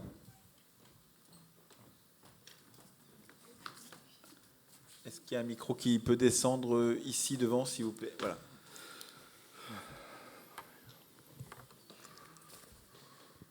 Merci. Moi, c'est à propos de la politique stalinienne. Je pense que cette politique d'alliance, en fait, avec ce que je mettrais entre guillemets les démocraties, elle date de bien avant la guerre, puisqu'elle avait débuté avec le pacte Laval-Staline, que la volonté de Staline était depuis bien longtemps tout à fait opposée à toute insurrection ouvrière, à toute révolution, qu'elle avait commencé même par rapport à la Chine, et qu'il n'a fait que la reprendre, que la poursuivre après la libération. Ça n'était pas quelque chose de nouveau dans la politique stalinienne que d'être opposé à la révolution ouvrière. Et les partis communistes suivaient la politique stalinienne avec discipline.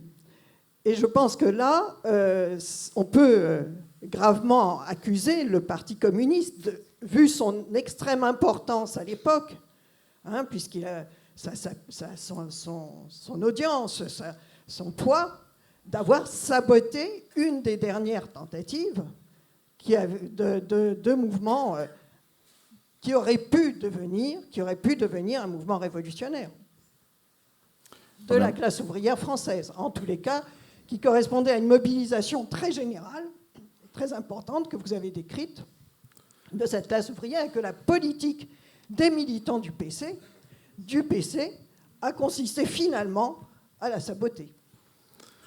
Alors, sabotage ou pas sabotage? Écoutez, il y a des questions... Des questions auxquelles je ne peux pas répondre. Parce que qu'est-ce qui s'était passé si le Parti communiste était révolutionnaire, s'il avait continué? Je ne sais pas. Hein. Je me constate de dire ce qui a existé. Et d'autre part... Vous ne faites pas du chrony, vous ne faites pas comme d'autres historiens qui tentent de dire « et si ». Ah, ça peut être intéressant aussi. Ça peut être intéressant. Hein, ça peut être intéressant. Mais bon, c'est un autre type d'exercice. En plus, quand on dit le Parti communiste, il faut savoir de quoi on parle, parce que souvent, on mélange tous les niveaux du Parti communiste. Hein, il y a le niveau de base, si on veut, la cellule, la fédération, etc., puis le niveau national, et encore au niveau national. Et ensuite, il y a les responsables qui sont investis dans divers secteurs. Et là, on voit très bien la différence. Plus que la base et le sommet, c'est syndicaliste et politique, quoi. C'est là où ça se joue, et les politiques étant liées à l'URSS. Voilà. Alors maintenant, sur le reste... Difficile, hein, toujours de se prononcer sur le passé en disant « et si ?» à part de faire un exercice. Voilà, bon, c'est tout ce que je peux dire. Le Parti communiste, moi, je trouve que vraiment, il est divers. Et moi, j'ai été étonné, en reprenant les débats du comité central, de voir les débats, justement. Les débats et les oppositions. Alors, ça ne veut pas dire qu'après, on tenait compte, mais il y a vraiment des discussions. Une dernière question de monsieur. Allez-y, monsieur. Tu oublies de nous dire que Staline a dissous l'internationale communiste en 1943. C'est-à-dire qu'il a donné là la clé qui permet ensuite de dire partout pas de révolution. En particulier, il existe une classe ouvrière américaine qui est extrêmement forte, elle aussi, et qui, bien entendu, passera dans le sac de la contre-révolution du point de vue de Staline, puisque c'est les Américains qui sont responsables de la situation.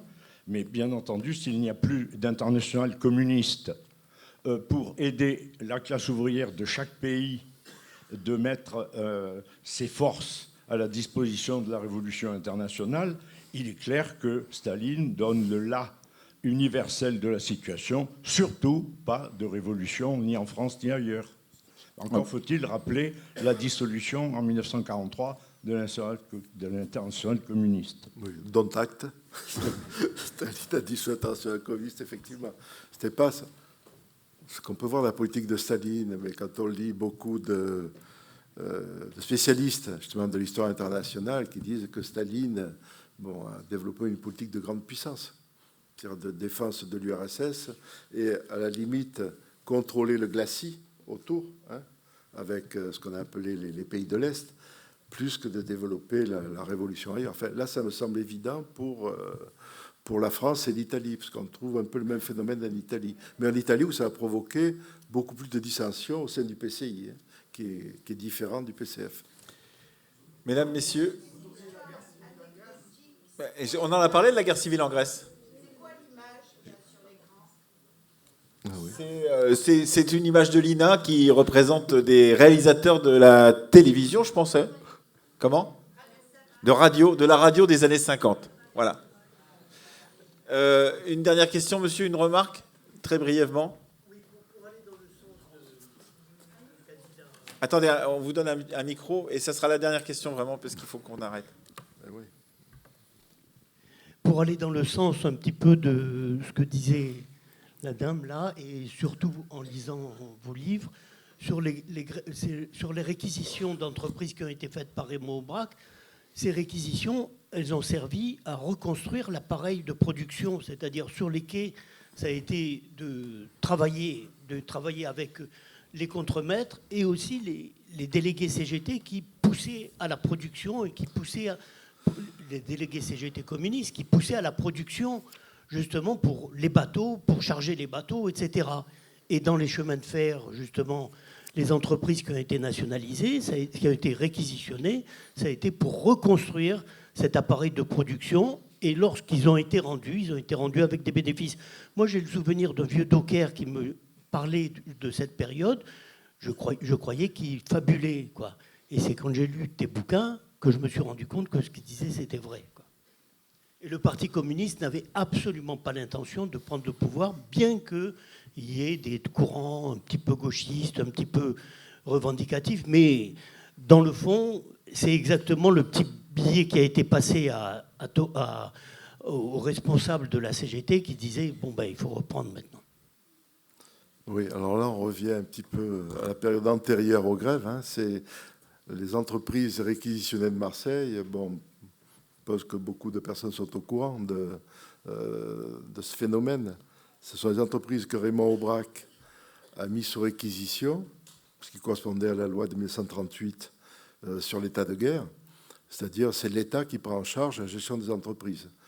Un certain nombre de dirigeants de ces entreprises étaient en prison ou en fuite, accusés de collaboration, et donc l'État a pris en charge. Mais ce qu'a fait Raymond Aubrac, ce que ne prévoyait pas la loi de 1938, c'est qu'il a mis en place un comité de gestion. Un comité de gestion dans lequel sont représentés les salariés, ouvriers, cadres et ingénieurs. Et dans certaines entreprises, les actionnaires qui étaient prévus pour siéger dans ces comités de gestion ne viennent pas. Par exemple, les aciéries du Nord, donc qui fait que ce sont uniquement les salariés qui gèrent l'entreprise. Donc c'est une forme d'autogestion ouvrière. Ailleurs, ce sont plus des formes de cogestion. Alors c'est à la fois une décision de gestion, ce que disait Raymond Aubrac. Moi, j'ai pris des décisions de gestion, mais c'est clair que ça remet en cause aussi le droit de propriété. Et donc là, ce sont les militants communistes qui ont porté l'expérience avec des incompréhensions. Alors là aussi, au niveau national, Marseille a été plus en pointe de ce côté-là que d'autres régions, que la région parisienne, où il y a des phénomènes semblables. fait un semblable à Lyon, à Toulouse, etc. Donc là aussi, il y a eu des tensions, des divisions. Comment faire autrement? Parce que le problème du Parti communiste, c'est que c'est en même temps un parti de masse. Donc, il ne suffit pas d'avoir des ordres qui viennent de Moscou, il faut encore que les gens les acceptent. Hein. Donc, chaque fois, et là, ça va, après les grèves, ça va provoquer une catastrophe. Hein. Alors, du point de vue des effectifs, pas du point de vue des suffrages. Parce que le Parti communiste va continuer à avoir une base électorale importante. Mais par exemple, au niveau syndical, il y a une chute de moitié dans les 2 ans des effectifs. C'est-à-dire ni la CGT ni FO ne récupèrent les gens qui votent avec leurs pieds. Donc, du point de vue du militantisme syndical, c'est une catastrophe. Mais bon, c'est la loi du genre. Là, quand il y a une division, et semble-t-il, c'est le point de départ d'un monde syndical en expansion. C'est comme un univers en expansion. Et depuis, cet univers ne fait que s'accroître. Parce que on a parlé de la CGT d'Info, on pourrait parler... mais il y a aussi la Fédération d'éducation nationale, hein, qui a été autonome, qui a choisi l'autonomie. Ensuite, la CFTC qui va se diviser entre CFTC en 64. et CFTT. Bon, ensuite, même la FEN qui va même se diviser. Donc, on a un point de départ là. Autant dans l'entre-deux-guerres, il y a une politique de réunification. Là, on a une politique d'expansion du monde syndical. Merci à toutes et merci à tous. Les livres de Robert Biancherini, Guerre froide, Grève rouge et La libération et les années tricolores sont disponibles aux éditions Sileps. Et on se retrouve dans 2 mois de cela environ, puisque ça sera le 12 mars, lundi 12 mars, ici même, pour évoquer un autre type de rue. Ce sont les rues de Marseille, mais également de l'autre côté de la Méditerranée, autour de la guerre d'Algérie.